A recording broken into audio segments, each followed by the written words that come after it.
They don't realize they're unaware, and that's what makes it dangerous. A foolish man doesn't always stumble in obvious ways. Often he walks with misplaced confidence. He believes he understands. He's convinced he sees clearly. He speaks often and loudly, explaining everything to everyone, while his own life quietly unravels behind him. The real danger isn't ignorance itself. It's the absence of awareness. It's speaking before thinking, reacting before observing, blaming before reflecting. That's what makes a man truly unwise. Not a lack of information, but a lack of self-control and inner clarity. Seneca once wrote, "The greatest obstacle to living is expectancy, which hangs upon tomorrow and loses today." Foolish men are rarely present. They live in illusions of tomorrow, or in borrowed versions of today. If you want to understand someone's character, don't just watch their actions, listen to their words. Words reveal discipline, pain, self-respect, and clarity. There are certain phrases that quietly expose weakness, evasion, or stagnation. If you catch yourself using them, pause. They are warning signs, not verdicts. They point to places where growth is needed. 1. That's just the way I am. This sounds harmless, but it's often the anthem of someone who has stopped growing. It's not strength, it's resignation. A wise man knows that personality is not a prison. We are meant to evolve. The moment someone declares, "That's just who I am," they're announcing that they've chosen comfort over transformation. Marcus Aurelius reminded us that we can't control external events, but we can shape our thoughts.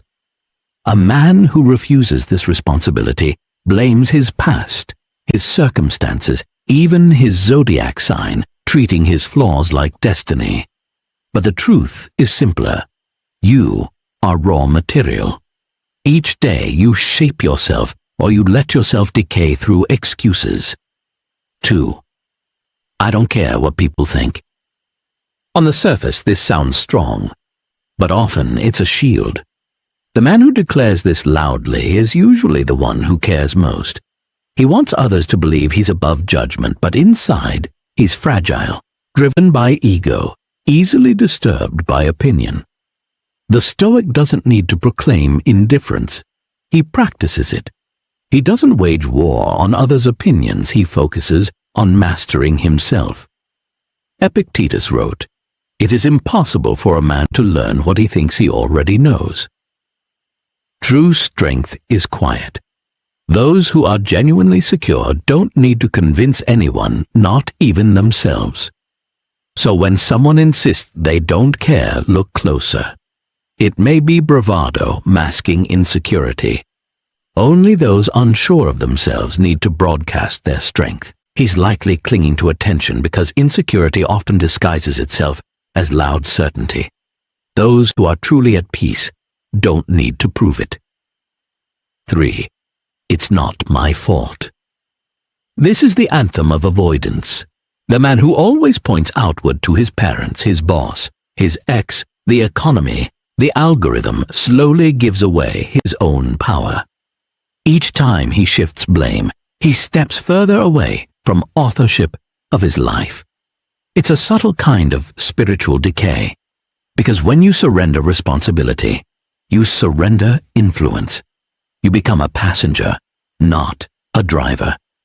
A Stoic doesn't run from responsibility. He embraces it. Even when a situation isn't his fault, he makes it his task. Why? Because ownership is power. Blame delays. Responsibility moves. The unwise believe that avoiding guilt shields them from pain, but the wise know this. You either face the pain of growth now, or the pain of regret later, and regret lingers much longer. 4. Why should I try if nothing changes? This is the quiet whisper of defeat. It sounds practical, but it's a trap. It's the reasoning of someone who wants results without the rhythm of discipline. He trains for 2 weeks, doesn't see instant transformation, and quits. He builds something, meets resistance, and folds. He apologizes once and expects immediate forgiveness. He treats effort like a vending machine insert work, get reward.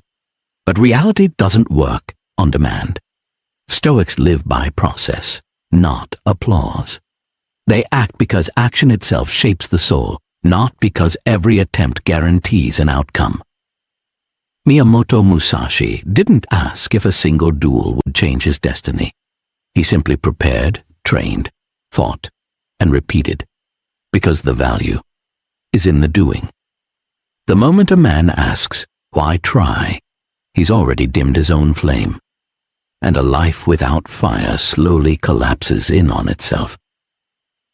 The man who keeps swinging even when it looks futile is often the one who breaks through the wall. 5. I deserve better. This phrase sounds empowering, but often it masks entitlement. It's easy to declare worth without the work to back it. Many use this phrase to feel like kings while having built no kingdom. The truth is humbling. Life doesn't hand out rewards simply because we want them. We earn through discipline, sacrifice, and steady mastery. A Stoic man doesn't walk around demanding what life owes him. He asks himself, what am I willing to give? What am I willing to become to be worthy of it? Desire without discipline is daydream. If you want better, you must become better. Otherwise, I deserve is just another distraction from the work. 6. That's impossible. This is often less about reality and more about unwillingness. Some see another person rise from nothing and call it luck. They see a strong body and assume shortcuts. They see emotional control and label it fake. Why? Because acknowledging that greatness is possible forces them to confront their own inaction. It's easier to call something impossible than to face one's untapped potential. A Stoic knows that impossible is rarely a statement about the world. It's a mirror reflecting the limits one has chosen to accept. Seneca once said, "Difficulty strengthens the mind as labor does the body."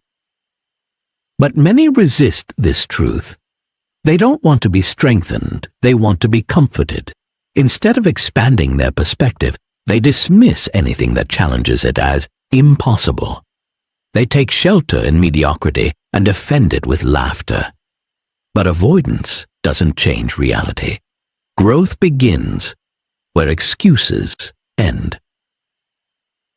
The cure for ignorance isn't aggression. It's honest self-examination. Being foolish isn't about intelligence. It's about how we choose to think, speak, and meet reality. If you want to grow, begin with silence. Observe more than you speak. Notice your patterns. A wise man doesn't need to prove his wisdom. His silence carries weight. His actions speak for him. He measures his words carefully, using them with intention, not as noise. You are not what you claim. You are not what you post. You are what you repeatedly do when no one is watching. Strength is built quietly through consistent choices that no one applauds in the moment. If you want to become someone steady, respected, and formidable, start by removing the phrases that weaken you. Stop saying, "I don't care," to hide insecurity. Stop saying, "It's not my fault," to avoid responsibility. Stop saying, "I deserve better," while refusing to grow. Stop saying, "That's just the way I am," to stay unchanged. The world doesn't need louder voices, it needs clearer ones. It needs people who speak with intention, who think with discipline, and who face themselves honestly. Choose to become one of them. The transformation starts in the quiet spaces in thought, in discipline, in the words you allow to shape your life.